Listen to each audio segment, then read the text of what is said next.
I arrived at my son's house that Christmas Eve with my hands full of gifts and my heart full of hope. The porch light was on.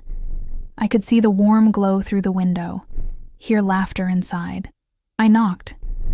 My son opened the door, looked at me for a long moment and said, "I think you've got the wrong house."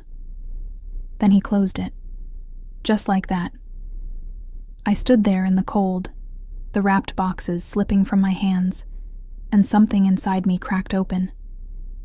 I didn't cry right away.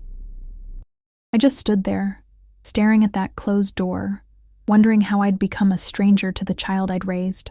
If you're new here, please subscribe to our channel. We're just starting out, and we'll be sharing new stories like this every single day. Stories that matter. Stories about real people. My name is Fatima. I'm 58 years old. For the last 35 years, I've been a nurse. I've held the hands of dying strangers, comforted frightened children, worked double shifts until my feet swelled and my back screamed. But that night, standing on my son's porch, I realized something terrible. I'd spent so much time caring for everyone else that I'd forgotten to ask if anyone cared for me. I drove home in silence. The radio was off. The streets were empty. Christmas lights blinked in windows, red and green and gold, and I felt nothing, just cold. When I got home, I sat in my car for 20 minutes before I could move. My house was dark. No lights, no tree. I hadn't bothered this year. What was the point? My husband died 7 years ago. Cancer. It took him slowly, painfully. I was alone with him at the end, holding his hand, whispering that everything would be okay. After he was gone, I threw myself into my kids. I thought that's what mothers did. I thought they needed me. I was wrong. My son, Daniel, is 32. He's a lawyer. Smart, ambitious, cold in ways I'd tried not to notice. My daughter, Sophia, is 29. She works in marketing, lives 2 hours away, calls me twice a year if I'm lucky. After their father died, I gave them everything. I paid Daniel's law school debt, $40,000 I didn't have. I bought Sophia's first car when hers broke down. I sent money for birthdays, for emergencies, for things they wanted but didn't need. I did it because I loved them, because I thought love meant sacrifice. But sacrifice without recognition is just loss. That night, I sat at my kitchen table and looked at my bank account. I'd been sending Daniel $500 a month for 3 years. "Just until I get on my feet, Mom," he'd said. But he drove a new car. He wore expensive suits. He'd gotten on his feet a long time ago. He just liked having my money to cushion the fall. Sophia was the same. She'd call when she needed something. Help with rent, a loan for a vacation, money for her boyfriend's birthday gift. And I'd send it. Every time. Because what else did I have? I called Daniel the next morning. Christmas Day. He answered on the 4th ring, annoyed. "Mom, we're about to eat. You told me I had the wrong house," I said quietly. Silence. Then, "You surprised us. We weren't expecting you. I told you I was coming. I texted you 3 times. I didn't see them. Look, Mom, we had plans. You can't just show up. I'm your mother. Yeah, and I'm an adult with my own life. You need to respect that." Respect. The word felt like a slap. I'd respected him his whole life. I'd respected him when he forgot my birthday, when he canceled our dinners, when he took my money and never said thank you. "I'm stopping the payments," I said. Another silence. Longer this time. "What?" "The $500 a month, I'm stopping it." "Mom, come on, I need that." "No, you don't. I have bills. So do I, Daniel. So do I." He hung up. Just hung up. No goodbye. No argument. Just a deadline and the sound of my own breathing. Sophia called an hour later. "What did you say to Daniel?" I told him I'm not sending money anymore. "Are you serious?" "Mom, we rely on you." "For what? You don't call. You don't visit. You don't even pretend to care. That's not fair." "Fair?" My voice cracked. "Fair would have been you opening the door on Christmas Eve. Fair would have been a phone call that wasn't about money. Fair would have been acknowledgement that I exist outside of what I can give you. You're being dramatic. Maybe. Or maybe I'm finally being honest." She hung up too.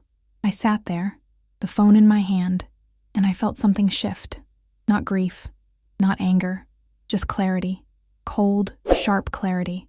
I'd spent 35 years being a mother, a wife, a nurse. I'd poured myself into other people until there was nothing left. And now, at 58, I was alone. Truly alone. Not because I had no one, but because the people I had didn't want me unless I was useful. So I made a decision. I went to my supervisor the next day and gave my 2 weeks' notice. She was shocked. "Fatima, you're one of our best nurses. What's going on?" "I'm tired," I said. "I've been tired for a long time. Take a vacation. Take a month off. But don't quit. I need more than a vacation." She didn't understand. How could she? But I didn't need her to. I just needed to leave. I worked my last shift on a cold January night. The hospital was quiet. I walked through the halls I'd walked for decades, and I felt nothing. No nostalgia, no sadness, just relief. I booked a flight to Thailand 3 days later. One way. I'd never traveled alone. Never traveled anywhere, really, except for a honeymoon to the beach 30 years ago. But I wanted to disappear. I wanted to be somewhere no one knew my name. No one needed anything from me. No one expected me to be strong. If you've made it this far, please subscribe to our channel and leave a like. It really helps us keep going. It shows YouTube that this content matters to you. Thank you. Bangkok hit me like a wave. The heat, the noise, the smell of street food and gasoline and incense. I checked into a small guest house near Khao San Road. My room was tiny, just a bed and a fan, but it was mine. I unpacked slowly, methodically. I hung my clothes. I set my toiletries on the sink, and then I sat on the bed and cried. Not because I was sad, because I was free. I spent the first week wandering. I walked through temples with golden spires that caught the light like fire. I ate noodles from street vendors, sitting on plastic stools, watching the city move around me. I took a boat down the river and stared at the water, brown and slow and endless. No one called. No one texted. My phone was silent, and it was the most peaceful sound I'd ever heard. One afternoon, I met an older woman at a cafe. She was British, maybe 70, with silver hair and kind eyes. Her name was Margaret. We started talking, the way strangers do when they're far from home. She asked why I was traveling alone, and I told her the truth. All of it. The closed door, the money, the silence. She listened without interrupting. When I finished, she said, "You did the right thing." "I don't know," I said. "I feel guilty." "Of course you do. You're a mother. Guilt is what we're taught." She stirred her tea slowly. "But love isn't supposed to hurt like that. Love is supposed to be mutual. What you had wasn't love. It was habit." Her words stayed with me. Habit. I'd loved my children out of habit, and they'd taken from me out of habit. Neither of us had stopped to ask if it was healthy. I moved on from Bangkok to Chiang Mai. The north was cooler, quieter. I stayed in a small village outside the city, in a homestay run by a Thai family. The mother, Noi, was around my age. She spoke broken English, and I spoke no Thai, but we communicated anyway. She taught me how to cook pad Thai, how to fold spring rolls, how to laugh without words. Her children visited on weekends. They brought grandchildren, food, stories. They hugged her. They smiled at her. They saw her. I watched them, and I felt the ache again. Not jealousy, just grief. Grief for what I'd wanted and never had. One night, Noi and I sat on her porch drinking tea. The sky was purple, fading to black. She pointed at me and said, "You sad?" I nodded. "Yes." "Why?" I didn't know how to explain, but I tried. I said, "My children, they don't see me." She frowned, thinking. Then she said, "You see you?" I stared at her. "What?" "You see you?" She repeated, tapping her chest. "You see Fatima?" I didn't answer, because the truth was I didn't. I hadn't seen myself in years. I'd been so busy being what everyone else needed that I'd forgotten who I was underneath. I stayed in Chiang Mai for 3 weeks. I took a cooking class. I learned to meditate at a Buddhist temple, sitting cross-legged on a stone floor, while monks chanted in the early morning light. I hiked through rice fields and watched the sun set over mountains that looked like they'd been painted onto the sky.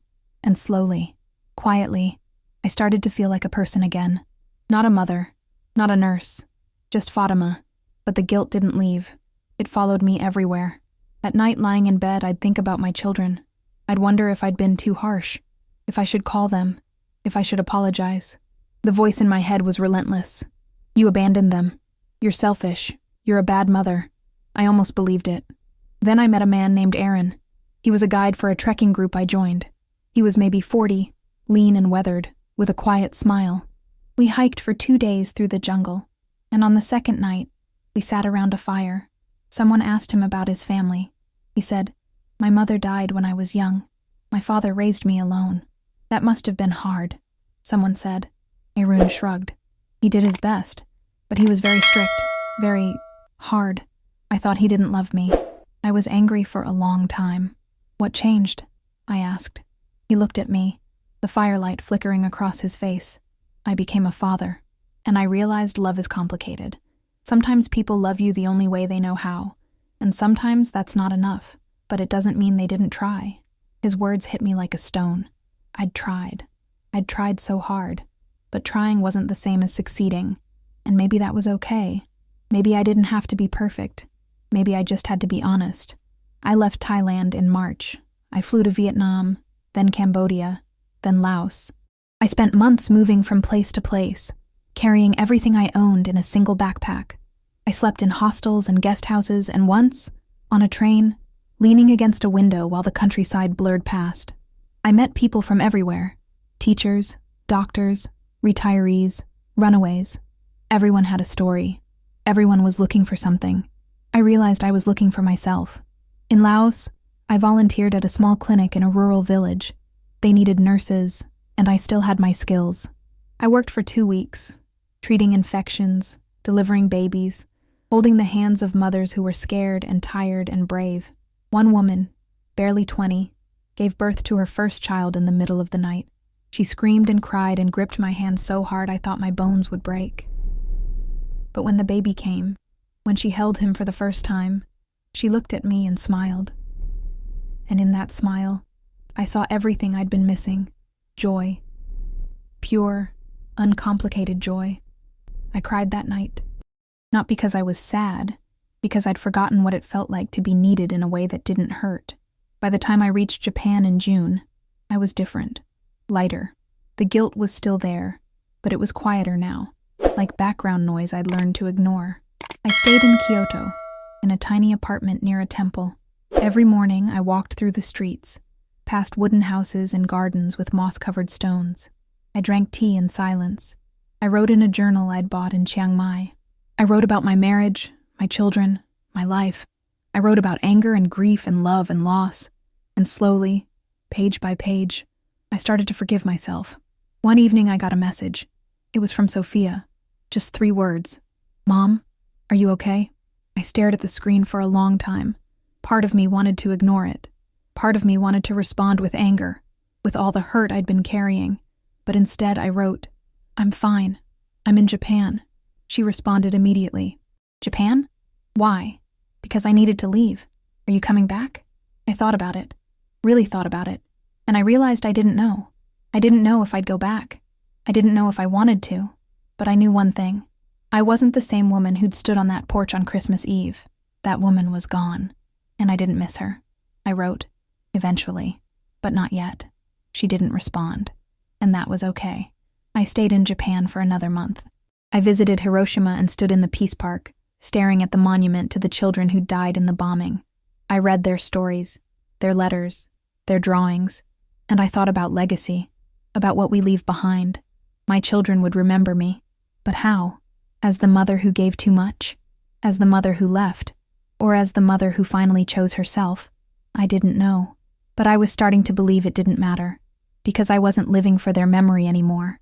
I was living for me. In August, I flew back to the States. Not home. Not yet. I landed in California and rented a small apartment near the ocean. I got a part-time job at a bookstore. I made friends. Real friends. People who wanted to know me, not use me. I started painting, something I hadn't done since I was a teenager. I wasn't good, but I didn't care. It felt good to create something just for the sake of creating. Daniel called in September. "Mom, where are you?" "California." "California? What are you doing there?" "Living." He was quiet. Then he said, "I'm sorry. About Christmas. About everything." I closed my eyes. I wanted to believe him, but belief required proof, and words were just words. "Thank you," I said. "Are you coming back?" "I don't know." "Mom, Daniel, I love you. I always will, but I can't go back to the way things were. I can't be the person you take from and never give to. I need more than that. I deserve more than that. "I know," he said quietly. "I know you do." We talked for an hour. Really talked. He told me about his marriage, the stress, the pressure, the fear that he wasn't good enough. He told me he'd been using my money as a crutch, as proof that someone believed in him. He cried. I cried. And when we hung up, I felt something I hadn't felt in a long time. Hope. Sophia called a week later. We talked too. It was harder. She was defensive, angry, hurt. But she listened. And at the end, she said, "I miss you, Mom." "I miss you too," I said. "But I need you to see me. Not as a bank account. Not as a safety net. As a person. As your mother. Can you do that?" "I don't know," she said honestly. "But I'll try." That was enough. I'm still in California. It's December now. Almost a year since that night on the porch. I don't know if I'll ever go back to my old life. I don't think I want to. But I've learned something important. Love doesn't mean losing yourself. It doesn't mean giving until there's nothing left. Real love, the kind that lasts, is built on respect, on seeing each other, on choosing each other, not out of obligation, but out of genuine care. My children and I talk now. Not every day, not even every week. But when we do, it's real. It's honest. And that's more than I ever had before. I've started volunteering at a clinic here. I work 2 days a week and it's enough. I don't need to save everyone anymore. I just need to show up. And that's exactly what I'm doing. Showing up for myself, for my life, for the woman I've become. If this story touched you, if it reminded you that it's never too late to choose yourself, please share it. Share it with someone who needs to hear it. And subscribe to our channel. Some stories deserve to be heard. Some stories deserve to be told. This is one of them. Thank you for listening. Thank you for being here. And remember, you are never too old, never too tired, never too far gone to start again. There's always another door. You just have to be brave enough to knock.